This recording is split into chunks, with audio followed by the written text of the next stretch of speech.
Welcome in, everyone, and thank you for listening to the 128th ever episode of the Missouri Sports Podcast, brought to you by 106 Apparel and recording from the Revel Advertising Studio in cold, snowy, miserable Springfield, Missouri. I'm one of your hosts, Cameron Albert, alongside my good friend and fellow Mizzou fan, Kyle DeVries. How are you doing today, Kyle? I'm great, Cameron. Actually, I'm great. My hands are so dry that I'm literally bleeding on my show notes. That's a problem. Because my hands are so dry. I need some lotion up in here. But other than that, I'm all right. I've never heard of that, to be honest with you. Have you really not? Like, it happens to me pretty much every winter around this time where it's been cold for several months, and it's so brutally cold outside that if I'm out there for 60 seconds. Yet you love winter. It has its perks. Not necessarily that. Oh, okay. Kyle, do we need to do a quick post-mortem on the Kansas City Chiefs? Do you need to let everybody know you're okay? Yeah, I'm okay, guys.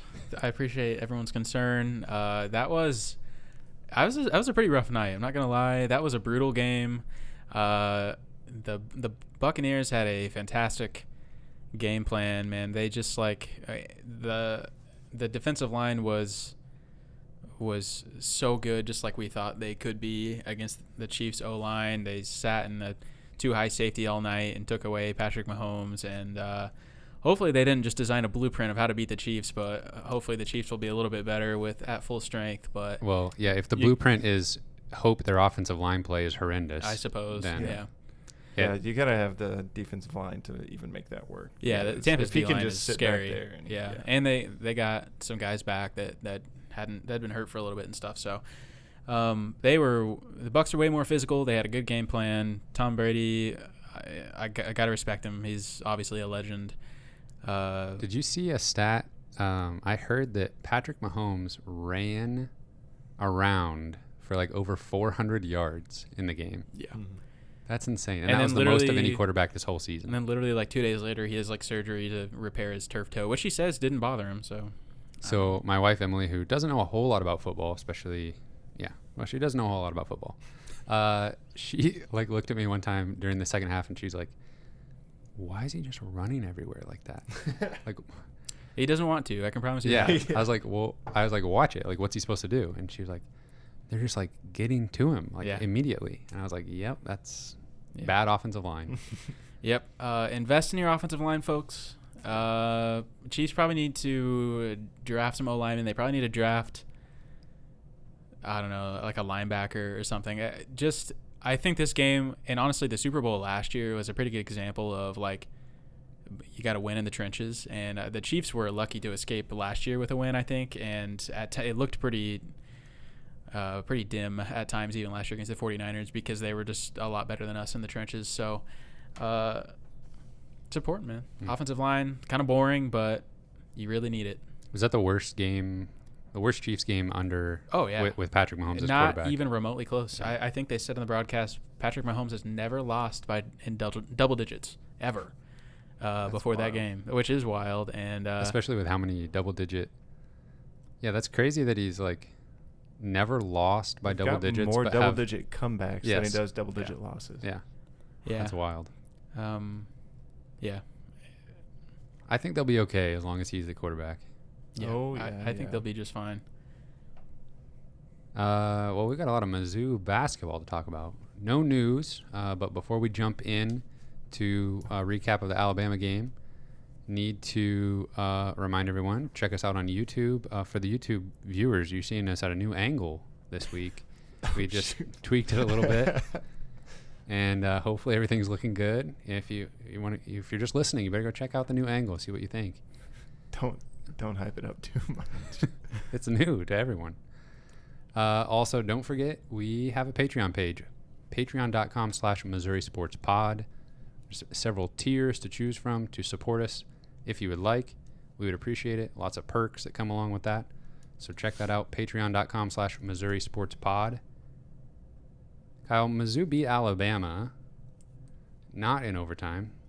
That got left over on the show notes from last week. 68-65. Now, they've done it to us once again where they've won the big game over the weekend and lost a little bit of a downer game right before the podcast. So we're going back in time to the big upset win. Yeah, even the win didn't leave us with a great taste in our mouth. True, it could have gone a little bit better there in the second half. But you got to think about, okay, if this was just a neck and neck game the whole time, then we'd be ecstatic. So yeah, just to run through it real quick, Mizzou jumped out to used a 12-2 run, jump out to a 31-15 lead. And they led for most of the second half, and it was like around 20 for the first 10 minutes or so. And even with 6 minutes left, the score was 64-44. But then Alabama went on a 21-2 run to make it a 1-point game. Missouri scored just 6 points in the final 9 minutes of the game. Yeah, clearly the let's run out the clock strategy was in full effect, and we've seen so many times before how that can burn a team. And I don't know, man. Like, clearly you've been in control of the game the whole time. Just keep doing what you're doing. But I think they were just trying to get out of there with a win and started a little bit too early. Yeah, so do you remember when Drew Smith made a layup and got fouled? And there was a little bit of what I would call a celebration happening on the court. And now it just so happened that the camera was zoomed in and caught it, but he was like chest bumping with like Mark Smith or somebody. Yeah, and there was a lot of smiles going on, and it just seemed like a little bit too early. I thought in that moment, that seems like a little uncharacteristic of Drew Smith to be, this happy about how things are going with, 10 minutes left in the game. And sure enough, that was when Missouri just went cold and Alabama started their comeback. And I'm sure some of our listeners saw the same thing and just like, oh, they're really happy right now. And then that was the beginning of the end almost. Literally, Missouri didn't do anything to win this game in the final minutes. Like, they just held on for dear life, and Alabama just wasn't quite able to complete the comeback. I mean, there was nothing. Like, Missouri didn't wake up at any point and go like, oh, no, we're just going to win this game.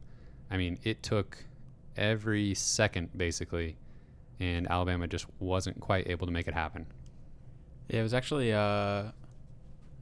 somebody made a bet on the sideline, like, if we stop scoring right now, are we still going to win? Could they even catch up? They won't even win, even if we didn't score for the last 7 minutes of the game. And then they actually decided to, like, carry out the bet and see what would happen. It was just crazy, especially considering who Alabama is and, like, what they're capable of and how they score and how streaky they can be. You kind of felt like that run was coming, maybe not to that extent, but I just kept thinking, like, they're going to make, like, 4 threes in a row at some point, and we just have to be able to withstand that. And thank God we were up by literally 22 points. Yeah. Like, I mean, that was like the threshold was 22 points that we had to be up by basically to be able to win that game. Well, and that's the crazy thing. Alabama got hot down the stretch there, especially those last 10 minutes. And they still shot 32% from 2 and 36% from 3 on the game. So their shooting before that was just abysmal. Yeah. I mean, they couldn't make anything. And Missouri's defense was incredibly solid for the vast majority of the game. Yeah, they guard the perimeter really well. And that was kind of a prediction that I made for Missouri in the blueprint of how to beat Alabama was you had to guard the perimeter. And honestly, as much hate as Mark Smith gets, a lot of the times he's a great perimeter defender. That's why he's still in there when he's not hitting shots, is because he can just lock a guy down. Yeah. Especially, he's an excellent off-ball defender. Yeah. But it always did seem like it was just a matter of time before Alabama would start making some shots, because they typically make contested shots. And there was one in particular when John Petty got the ball and he just beelined for the three-point line and drained it. And I was like, uh-oh, like they are in a little bit desperation mode here, which means they're probably going to start sending some pressure, and they're going to they're going to have no fear at this point because they're just looking for a comeback. And when a team is mounting a comeback and makes it close, they're so dangerous. And I feel like the winning team at that point, and unfortunately we've seen it so many times with Missouri where it just looks like they completely panic. Yeah, it's like nothing to lose. Might as well just start firing up threes. Right. And so Missouri is like, are we really going to throw this game away? And just like every turnover there in the last 10 minutes just seemed like inevitable. Just this is happening again. Yeah, it really was. I was like, you've got to be kidding me. Alabama started going on that run, and I remember at the beginning of their run, I started thinking like, oh, come on, like this is going to make our Kim Pom stats look worse. Like that's actually a thought that goes through my head. Like, oh, come on, like we're only going to win by 10 now. Like we could have gotten that huge Kim Pom boost. And then all of a sudden I'm thinking we're going to lose this game if they keep doing this. And it's just uncanny the way like you think to yourself like, okay, if they just run the shot clock all the way down and don't get any points the rest of the way, like surely they can't come all the way back. But that's not how it goes. You literally end up turning the ball over, with half the shot clock down, and there goes an extra 15 seconds that you could have run off the clock. And it seems so crazy to be thinking about it in terms of like 15 seconds. But when a team is trying to come back from that far down, they need every second they can get. So if you can just milk a little bit more of the shot clock before you turn the ball over, that makes a huge difference. Yeah, well, yeah, when you got a 22-point lead, you really almost don't even have to score, just milk a clock. But they just can't do that sometimes. Yeah, they can't help but turn the ball over. Man. And they just get spun up a little bit where the defense is pressuring them and just easy to make bad decisions. When Alabama went into the full court press, I was like, oh no. Yeah. Oh, no. Missouri has been horrible at like getting out of the press in the past. I think they've gotten a lot better at it, but maybe 2 or 3 seasons ago, it was like death, automatic death. Yes. It seems like Penson is pretty capable of breaking a press typically, and I can't remember a specific turnover that was on him specifically late in this game. I remember one on Drew for sure. Yeah. He got the ball stolen away. And it feels like Mark is always good for one of those, especially when he starts driving the baseline. That was just brutal watching that unfold. And so funny story. I actually already told you guys this, but I think it's a funny story that the folks will enjoy.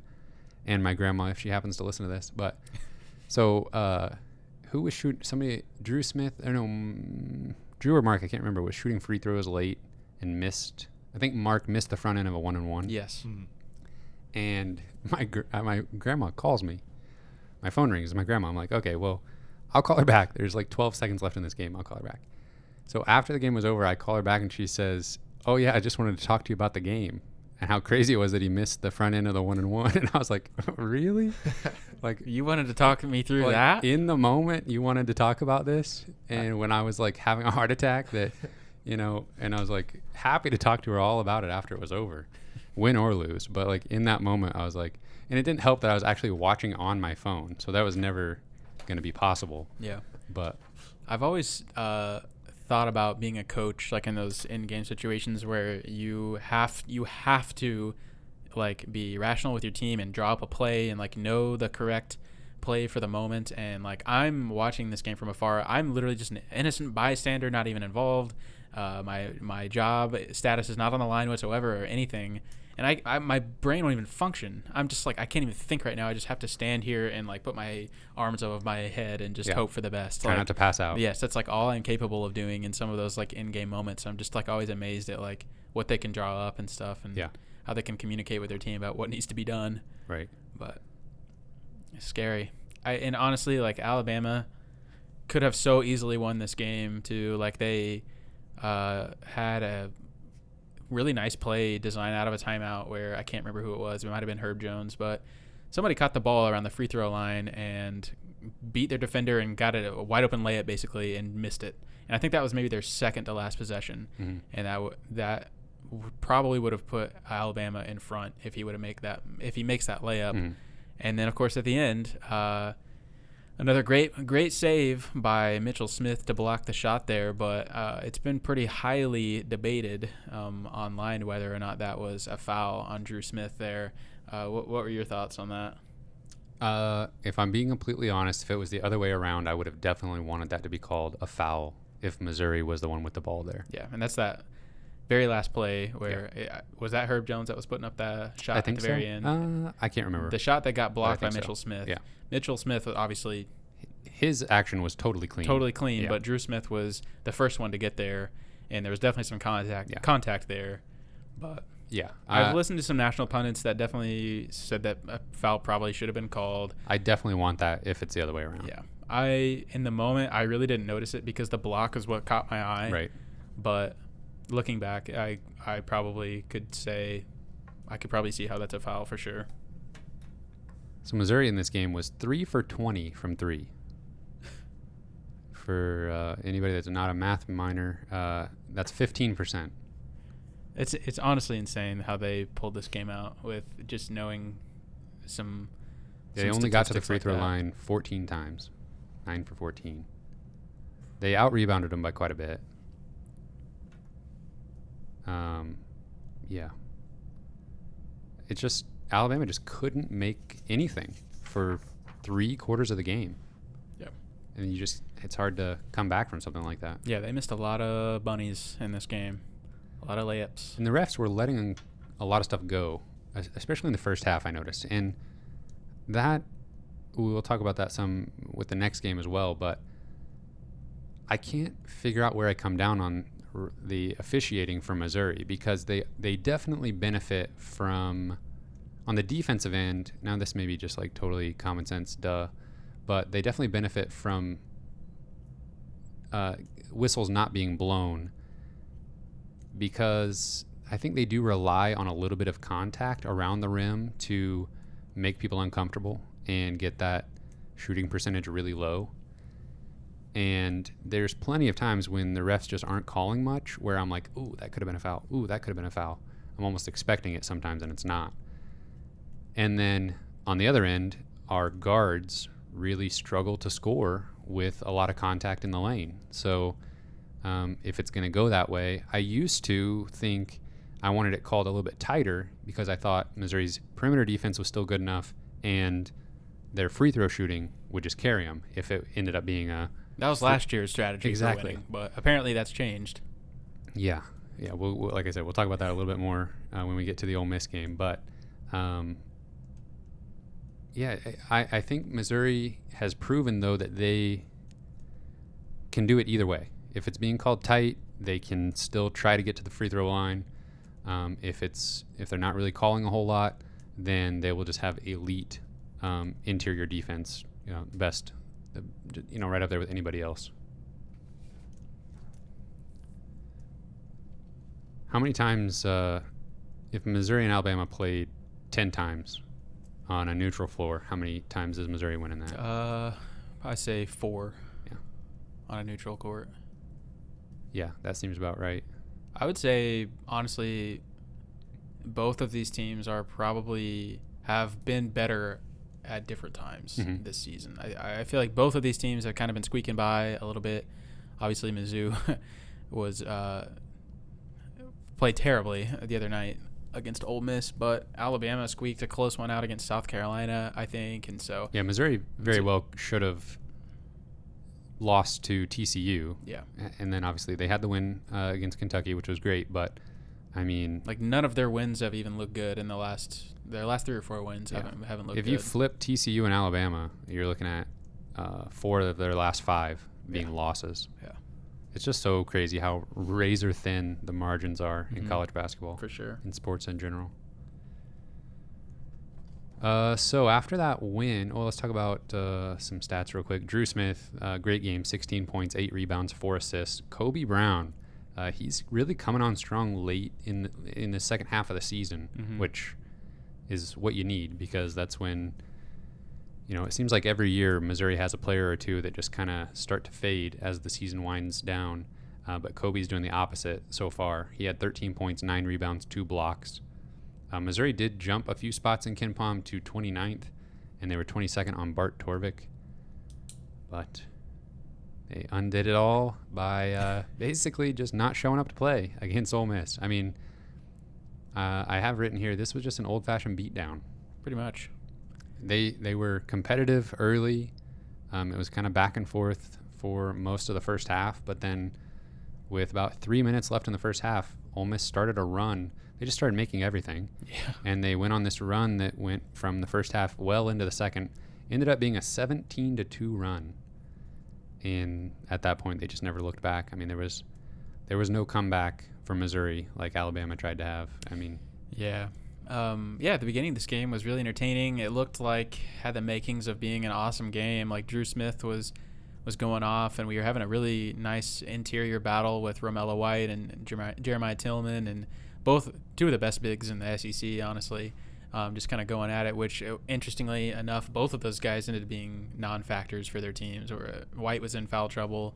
Tillman was just ineffective and only shot like 4 times from the field and missed a ton of times at the free throw line. So both of those guys were pretty inconsequential. And then I don't know why that keeps happening, but TCU, we saw that happen.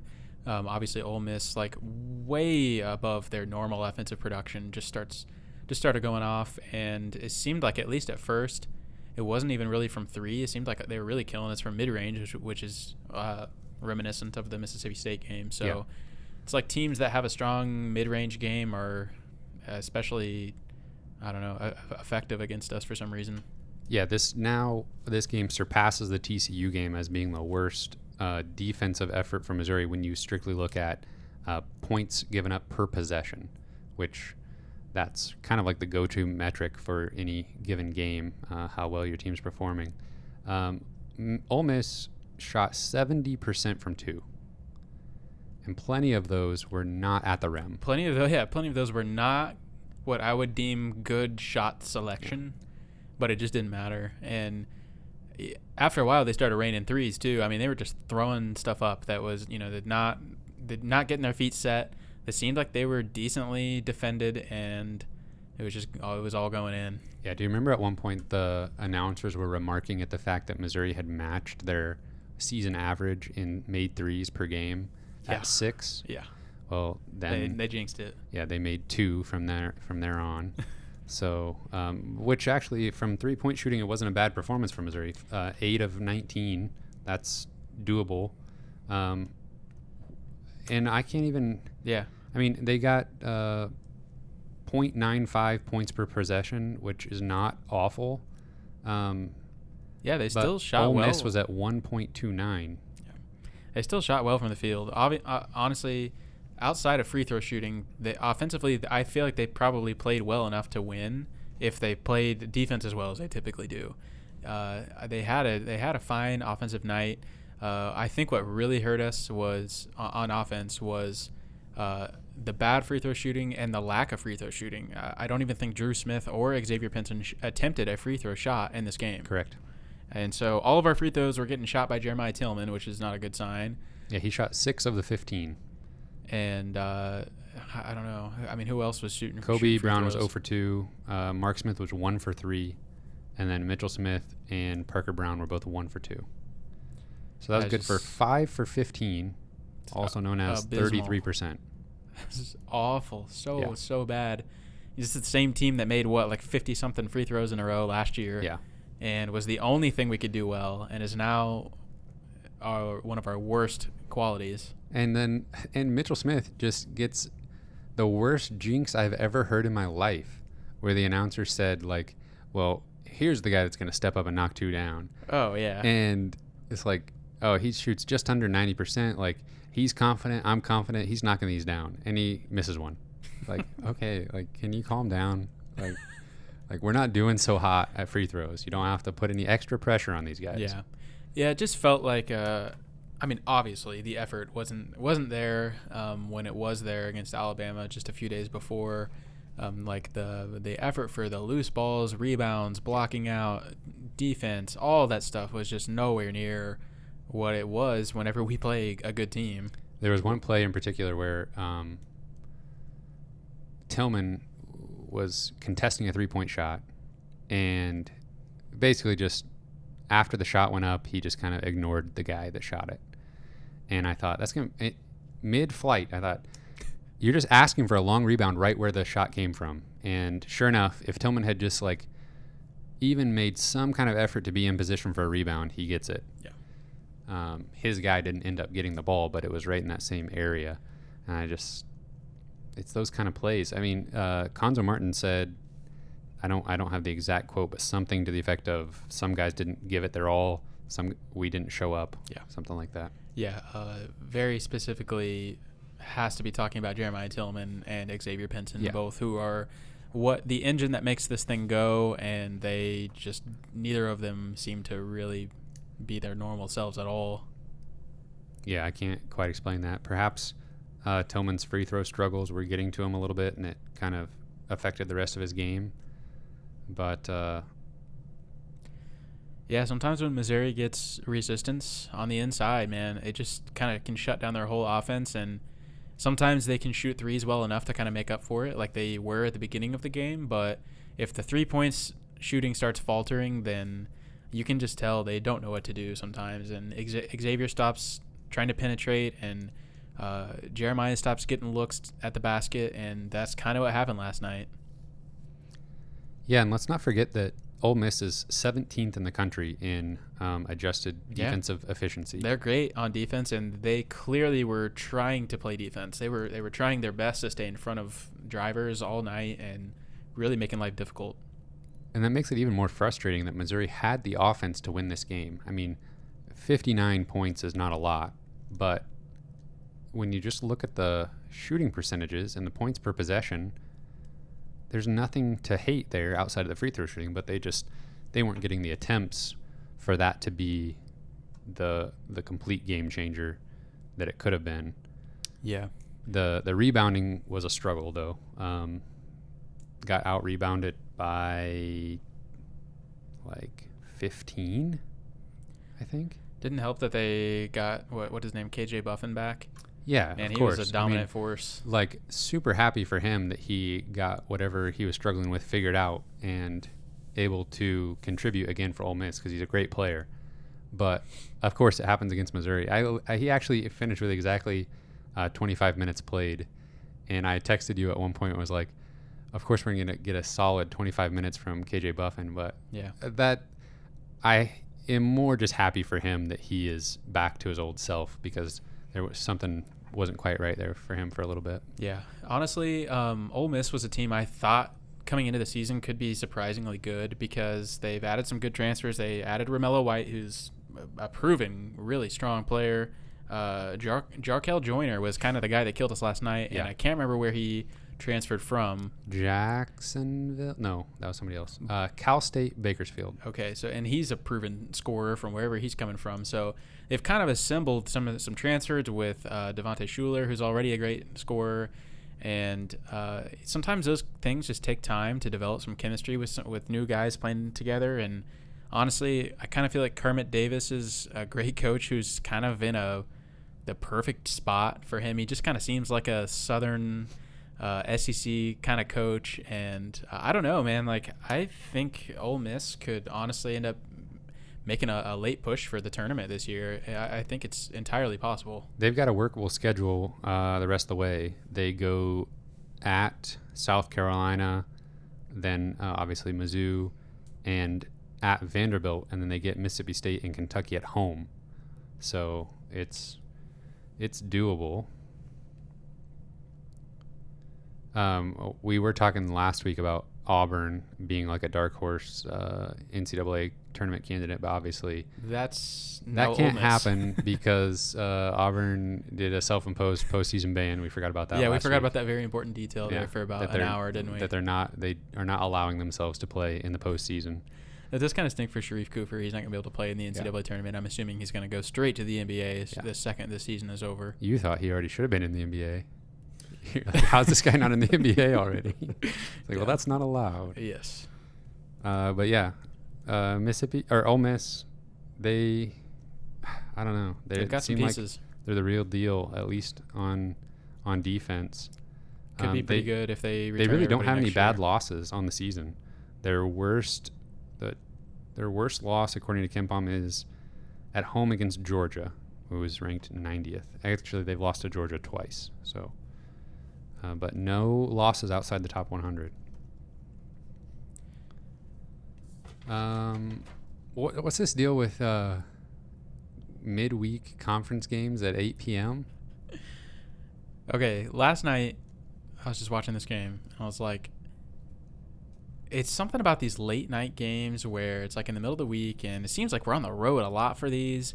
And I can remember it kind of dating back to last year a little bit, where it was just like, I almost feel like as a fan just watching the game, I almost feel just kind of like the game just doesn't seem to matter as much as some like a Saturday like primetime game or something. But these midweek games on the road versus teams that aren't like power programs and are on the SEC network and these crappy announcers and like I'm just like I'm having a hard time getting up for this game as a fan. I wonder if this is a thing for the players. And then after this has gone on for a while, I kind of started compiling what their actual record was in these games that started at exactly 8 o'clock in midweek, like a Tuesday or Wednesday night game. And I'm like, wow, I made this discovery that Missouri is awful, absolutely awful in these games. And so this year, they're 0-4 in those games that started exactly 8 o'clock in the midweek. And I'm trying to think, I believe it was home. So that's all 4 of their conference losses. All 4 of their losses total Yes. have come with those exact stipulations. And that's home against Tennessee. It was the first conference game. At Mississippi State, at Auburn, and then at Ole Miss last night. I'm like, okay, well, how long has this been a trend? So I looked at last year too. Sure enough, last year we were 1-5 in these kind of games. We had a loss at Mississippi State. We had a loss at A&M, which is a terrible loss. A loss home versus A&M, and on the road versus A&M. A loss at LSU, and a loss at Ole Miss. The only win was at Vanderbilt last year. So 1 for 9. 1 for 9 in the last 1 2 for 10. seasons. 1 and 9. 1 and 9. Wow. In the last 2 seasons. Also, I remember, which these are different players at this point, but a few years ago when the Michael Porter Jr. season, when we played in the NCAA tournament against Florida State, it was the game started at like 9 o'clock at night. Do you remember that? It was like on the second day of the first round, and it was like the very last game of the day. Yeah. And I don't like these late night games. It seems like it's just sucks the energy out of everybody. Well, I think you've definitely got a trend going here. I'm hesitant to go as far back as that Florida State game. It doesn't matter, but it's just kind of funny. Yeah. But yeah, this is kind of nuts. And it's funny just like for the podcast, we're like, of course, they gotta dampen everything right before we talk about them after coming off the big win, because that same thing happened with they beat Tennessee, top 10 team, everything is great, and then lose to Auburn. Yeah.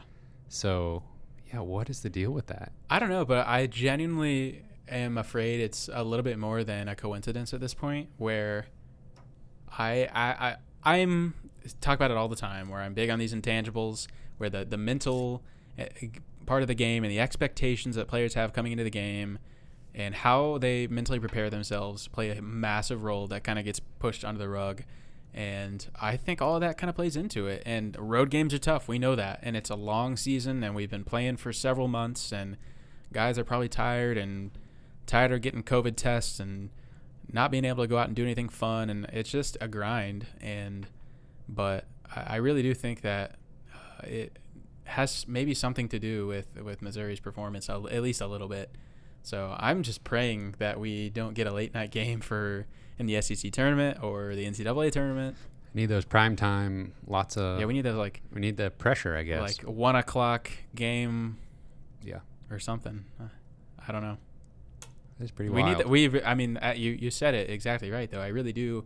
I think this Missouri team needs pressure. I think they need to have their back against the wall. They need to have a reason to play hard. They have to be playing a good team, or they have to be down big to somebody to kick themselves into gear to get back, because we've seen some great comebacks. We've seen them beat really good teams. I think they need a reason to play their best. And a lot of that is probably on the defensive end. Man, you're making a lot of sense here. I'm just like looking back over the schedule. It's like Saturday against Illinois, obviously a huge game. Saturday against Arkansas on the road, huge game. Saturday against Tennessee, Saturday against Alabama. Wow. But I do think it is one thing to note is, again, I'm big on, for whatever reason, road games seem to just create this mental block in my mind. Like, this is going to be a really hard game to win if it's on the road. And for whatever reason, a lot of those midweek late night games have fallen on the road this year and last year. So, man, well, they've got an opportunity to do the exact same thing this coming week because we got Arkansas, huge game on Saturday, and then a road game against Georgia on Tuesday. What time is that? Oh, let me check. I forgot that 7:30? the time matters. 6:30 Eastern, 5:30 Central. Oh, we're golden. We're good. That's close enough to prime time that they're going to bring it. The Arkansas game, they're going to have some pressure because coming off a loss, Arkansas is really good. It's a rally for Ryan game. Which apparently matters also. I mean, they don't lose these. They don't lose. It's going to happen at some point. It's going to be very sad. No, it's not. Okay. Arkansas ranked 25th in KenPom. They are 40th on offense, 25th on defense. In just the SEC, they are 6th on offense and 3rd in defensive efficiency. They're 15-5 on the year, 7-4 in conference. They recently beat Mississippi State and Kentucky at Rupp Arena by 1 point, I think. Yeah, Arkansas is kind of the anti-Missouri a little bit, where their resume, I mean, they have a good record, but I feel like their resume isn't nearly as strong as Missouri. They don't have the good wins. They played nobody in non-conference. They don't have the strong wins, but the analytics love them for whatever reason. So I was astonished how this game went, honestly, the first time we played Arkansas. Arkansas shot really poorly from 2, if I remember correctly. And I don't expect that to happen again. Yeah, Arkansas shot 28% from 2, 25% from 3. They would have been better off literally taking all of their shots from 3-point. It's like the first good defense they faced all year and didn't know what to do. Yeah. They were undefeated coming into that game. Yeah. I don't think Missouri ever trailed in that game. I think it was wire to wire. They won 81-68. Yeah, that was not a Tillman very had competitive 25 and 11.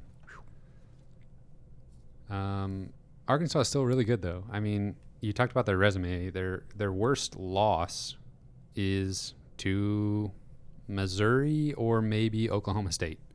We'll see how it shakes out. But Oklahoma State is ranked 38th in KenPom, and that was a road game.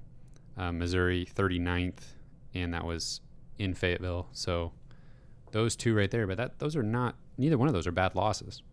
So if they can keep, let's say they lose to Missouri, but then they win the rest of the games that they're supposed to win, they'll have 19 wins on the season. They'll be right there.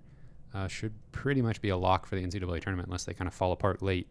And that's the worrisome thing for them is if they do struggle down the stretch, they don't have any wins to hang their hat on from earlier in the season. Missouri is a lock for the NCAA tournament. They could almost lose the rest of their games and still be on the bubble. Yeah. I think literally they only have to beat like 2 more teams the rest of the way. Yeah. Yeah, they really are pretty much a lock just because their resume is so strong. But this game is just big for the SEC conference standings. I feel like last night's loss not only destroyed us in the analytics, but it kind of put us on a little bit of a level playing field with some of the teams that were behind us in the standings. And we're right there with LSU and Arkansas, and those are games we have to win, especially in head-to-head. We got to beat those teams. Yeah. Going back to like the first time Missouri played Tennessee, they were ranked, and I was watching that with some family members, and they were like, Missouri's supposed to be good this year? And I was like, honestly, at this point, they could finish anywhere from 2nd to 7th in the conference. And I think that's still the case. I mean, there is an absolute logjam right there. 100%. After Alabama. Yeah, they got to take care of business, especially at home against these kind of teams. They really have to win this game if they even want to consider getting a double bye. JD Note is who I was thinking of that transferred from Jacksonville. Okay. He's at Arkansas. I knew somebody transferred from Jacksonville. A lot of transfers in the SEC. Yeah. In the starting lineups, up and down the conference, a lot of transfers. Obviously, Arkansas still has Moses Moody. He is one of the best freshmen in the country, one of the best players in the country. Just a scoring machine. He can knock down threes. He gets to the free throw line. He can drive and score. He has some efficiency struggles, just like most freshmen do, but he can score. And Desi Sills is another guard. So those three guys, Note, Moody, and Sills, they kind of run the show for Arkansas.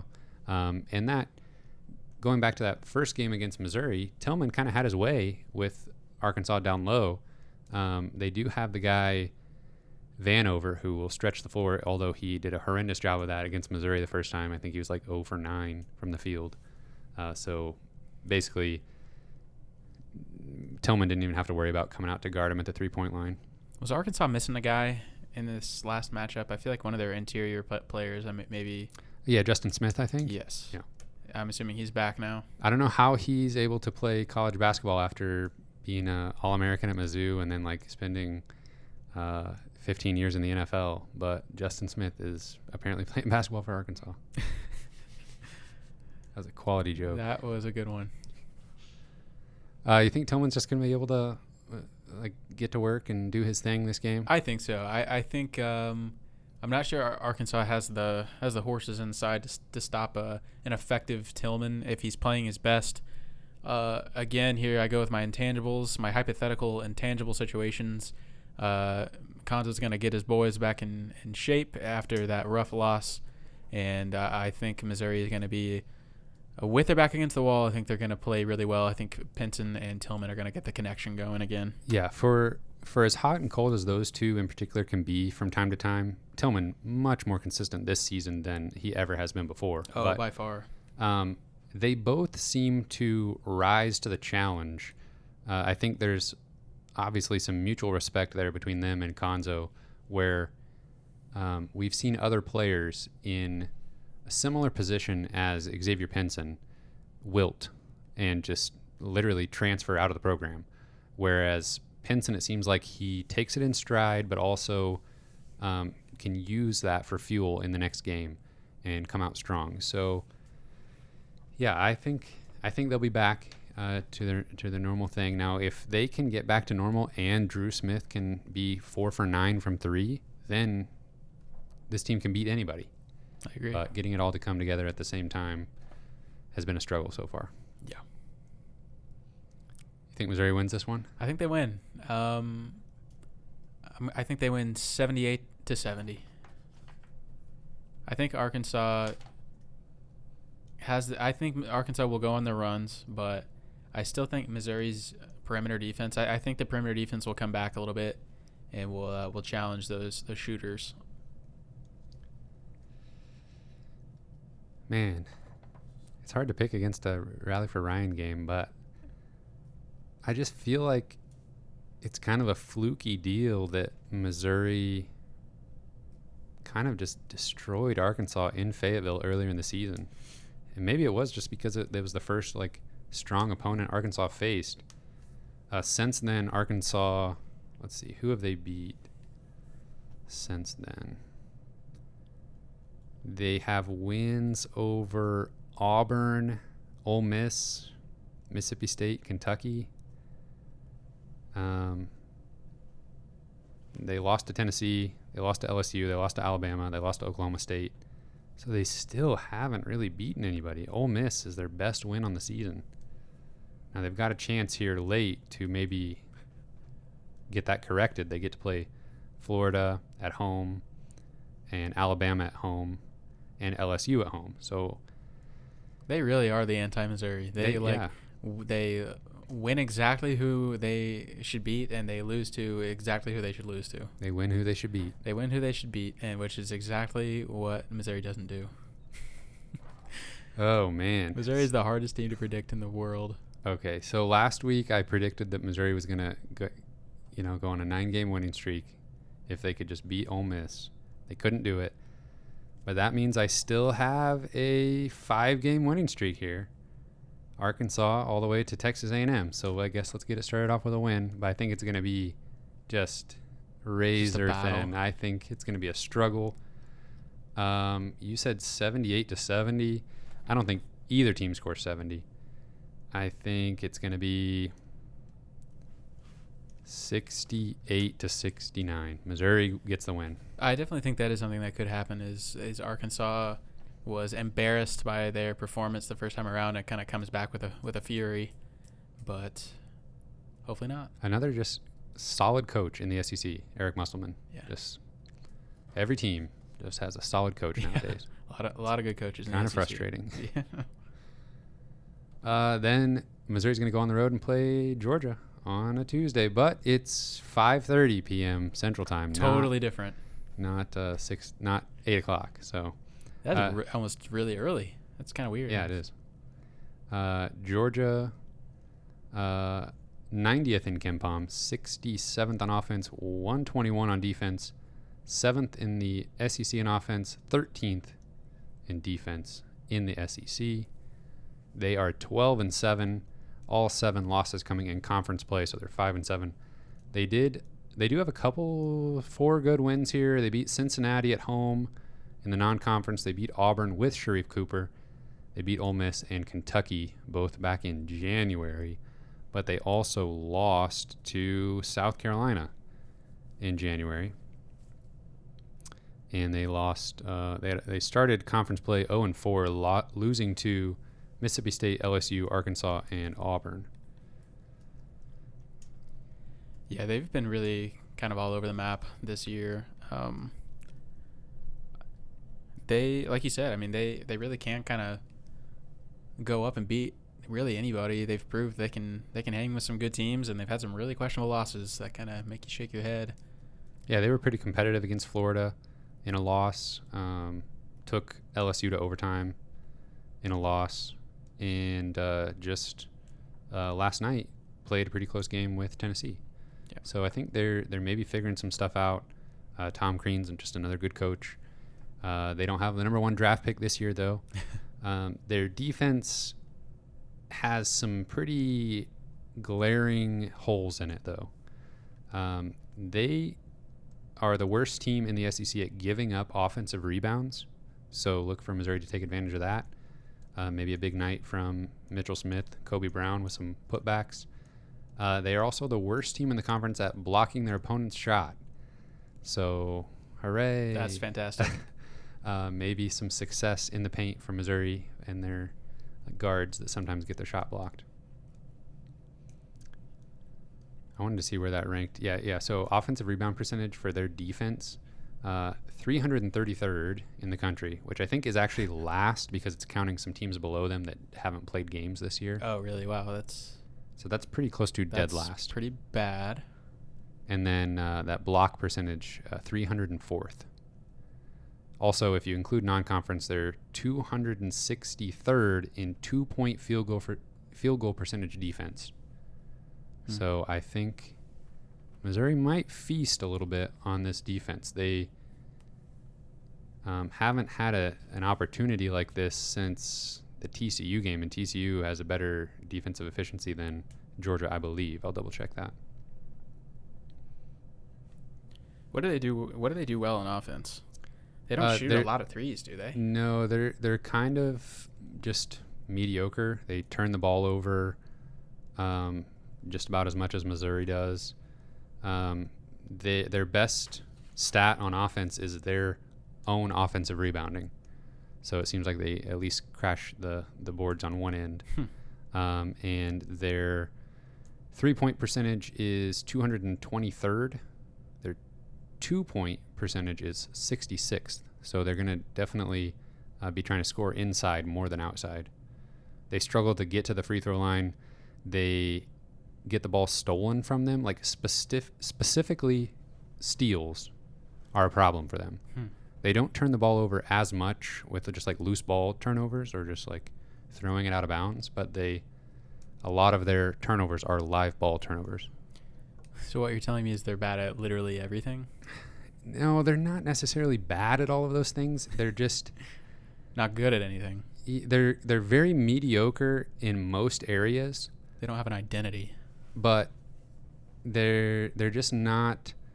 They play with a fast pace, so there's going to be quite a few possessions, I think, and maybe that just kind of makes their stats more extreme in either direction.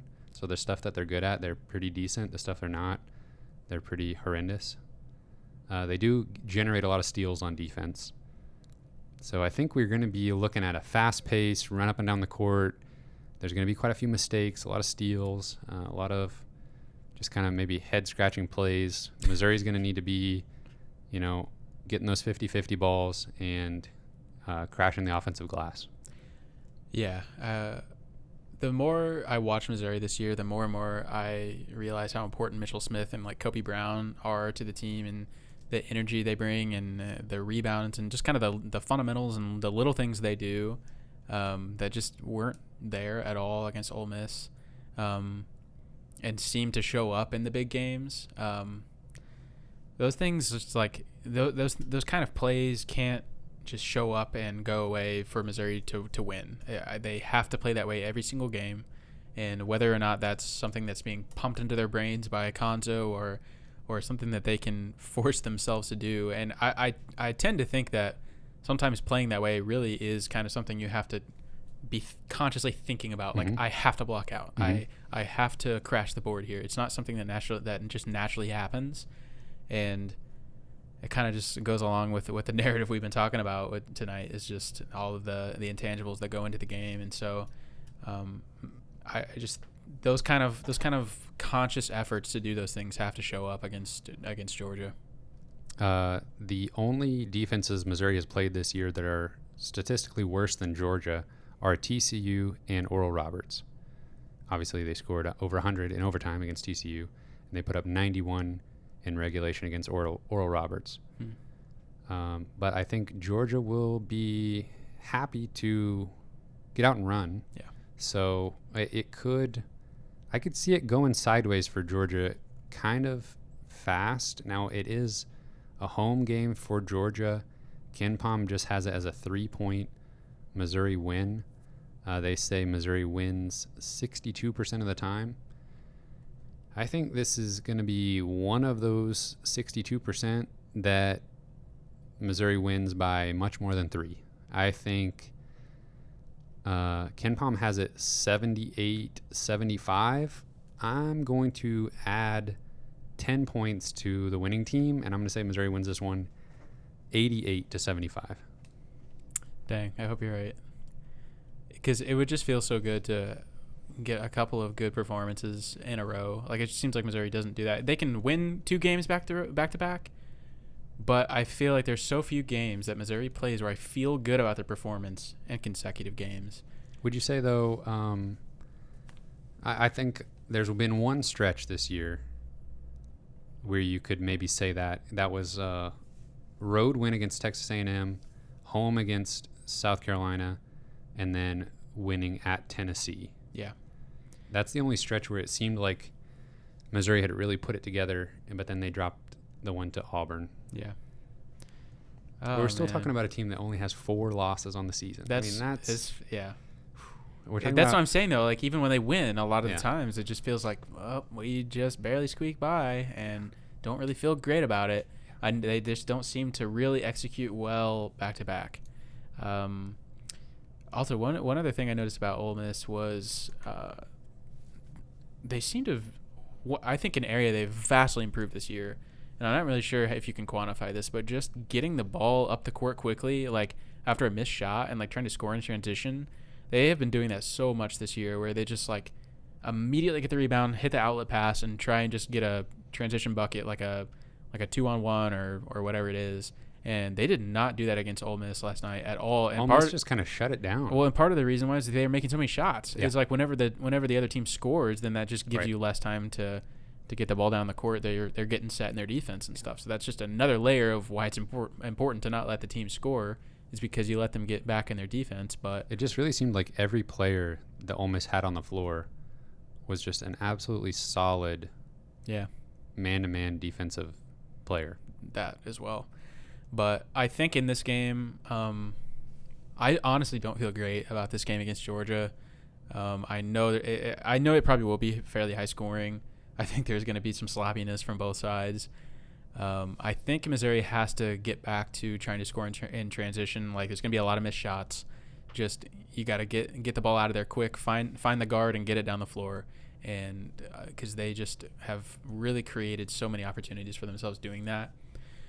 I don't know. I think this is another coin flip personally. I hope that Missouri can win a good game against Arkansas, and then remember that feeling of of just treating every game like a must win because we're fighting for a 3 or 4 seed or potentially even better in the NCAA tournament. But I think they squeak out a close one against Georgia. I think they'll win 73-70. Yeah, I feel a lot better about beating Georgia on the road than I do Arkansas at home. And Really? Honestly, it shouldn't matter, but beating Arkansas in Fayetteville earlier in the season is just like, it just doesn't seem like Arkansas is the type of team that you sweep in a season. That makes sense. And I was happy to split with Tennessee. And if you ask me preseason, give me 4 teams that you're happy to split with, Arkansas would be one of those. For sure, but since we already won the away game, the tough one, yeah. I feel like we just always beat Arkansas at home. Yeah. For whatever reason, I feel better about the Arkansas game than I do the Georgia game. But I've got that thing in my head where it's a road game. Oh no. Yeah. Road means nothing in COVID land. That's actually a good point. It means less than usual. It means less than usual. Yeah. All right. Where are we feeling about Missouri in the NCAA tournament? I still feel like if there's a scenario where maybe they don't get all the love from the selection committee when they really break down the analytics. And I could see with the way I think the season's going to end, I don't know. When we talk about a winning streak that they need to get on to really solidify themselves in the conversation for a 3 seed or a 4 seed even, I just don't see that being there. And that makes me think we're looking at still a 5 or 6 seed, when if I really was going to place a bet right now, I would place it on a 5 seed, and second option would be a 6, not a 4. I think I would agree with you on the 5, and then I think I would say my second option would be a 4. I think that just Missouri's schedule is fairly favorable. Mm-hmm. As favorable as you're going to get in conference season in the Power 5 conference. There are opportunities for Missouri to win most of their games down the stretch here, and they have a fantastic resume. I just wish I knew, what the selection committee is going to really look at. Are they going to prioritize resume? Are they just going to go down Kim Pom and just rank the teams accordingly? If that's the case, we're looking at like a 6 or 7. Right. Because we know that story. But I just really, really hope that since we've got humans making decisions, they're just really going to prioritize who did you beat and what's your resume look like and how many quad 1 wins do you have? Yeah, that makes sense. I'm just checking where Bart Torvik has Missouri. Right now they've got Missouri as a 6 seed. It's going to be really exciting to have a SEC basketball tournament that really matters. Oh, yeah. It seems like, and living in Springfield here, I follow Missouri State basketball pretty closely as well. Seems like both of my teams, man, Missouri State, just do terribly in their conference tournaments historically. Yeah. I don't know why that is, but... Yeah, Missouri's had literally 2 good ones in my memory. Off the top of my head, they won 2 Big 12 conference tournaments. And outside of that, I just remember getting upset by Nebraska or Texas Tech in the first round of the it's so disappointing Big when 12 that tournament. And it's such a fun time of year too. You're just the tournament play, you've been looking forward to it for a little while now, and I love the tournament aspect of college basketball. That just makes it so much fun. And whenever you're kind of making a late run in a tournament, that's just something special about that. Am I wrong if I said Missouri beating Auburn in overtime in the SEC tournament is their biggest SEC tournament win? When it literally meant nothing. They were the bottom 2 seeds. Honestly, it was 100% the most fun moment in the SEC tournament. I don't know if you could say it's their biggest win, but you might actually be able to. I don't know. Jeez, I'm trying to go back to the first couple years in the SEC. I feel like there was an upset where Missouri got bounced early in one of those. Yeah, because the only other year They were postseason banned one year. What did they do in that 2012-2013 season? Beat Texas A&M, lost to Ole Miss. Was that Marshall Henderson season? I think so. Man, I barely remember that at all. Yeah, that was Marshall Henderson. Scored 27 points. And then they went on and lost in the first round to Colorado State in the NCAA tournament? Yeah. Man, that was a fun season, but really fizzled out. That just seems like what a lot of Missouri teams do, unfortunately, is we have a fun season and then we fizzle out when the games matter in postseason. The next year they got tested in a way they never should have by Texas A&M. Double overtime. They won, but then got destroyed by Florida in the second round of the SEC tournament. Then they lost in the first round against South Carolina. They were postseason banned. They beat Auburn, in overtime, and then lost to Ole Miss. Man, we lose to Ole Miss a lot. Good grief. Michael Porter Jr. Return game against Georgia, lost that. Beat Georgia, but then lost to Auburn. And then COVID. They were gonna win the whole thing. They were gonna win it. They were gonna win the whole thing last year. Got canceled. That's like a joke. Hopefully people make that joke like 10 years from now, and you assume that it's because their team did bad. You know how you're like, oh yeah, that was weird when they canceled the 2012 NCAA tournament, and people are like, oh yeah, it's because your team lost in a big upset. But people are gonna say that about COVID, and I hope people are like, assume that it's because your team lost in a big upset. But I don't think people are going to forget COVID anytime soon. Probably not. Oh, man, that was kind of a little bit depressing when you just read off all those outcomes. We're going to turn it around. Nothing surprising. Yeah. I wanted to make sure I wasn't missing anything, although... No, I don't think we were. Yeah. We're going to turn it around. This year. This is the year. This is the year. Going to get that protected seed, double bye. Yeah, at the very least, we're not going to be playing on, Wednesday night? Isn't that when the tournament starts, the SEC tournament? Those bottom four playing on Wednesday. It's a long week for those guys. Is that all we got this week for those guys? Oh, yeah, I think so. That was... Producer Cameron, you got anything? No. What seed is Missouri going to be? 5. Okay. That's what I said. Wow. Last time. Literally just copying both of our answers. So you said this time? Yeah. Check the tape. We both said 5. Last week? 5 Nick Boltons. I think I said 6 last week. And he said 4, and Yeah. I said 5. Oh, so okay. He's strong in his convictions. I'll give him that. Yep. All right, everybody. You can find this podcast on Apple Podcasts, Spotify, Google Podcasts. We're on Twitter and Instagram at Mizzou Sports Pod, and you can email us at MissouriSportsPod@gmail.com. You can find our shirts and stickers on our online shop, Missouri Sports Pod at Big Cartel, MissouriSportsPod.BigCartel.com. Also, if you've got any dry hand remedies, throw those in the YouTube comments for Kyle. He'll appreciate that. Thank you very much. My grandpa always used to rub this stuff on that is made for cows' hooves, but he said it's a great moisturizer. So I'll try to get you a link for that. Oh, thanks. Yeah. Thanks Link in everyone the for listening. description. We will see you next week.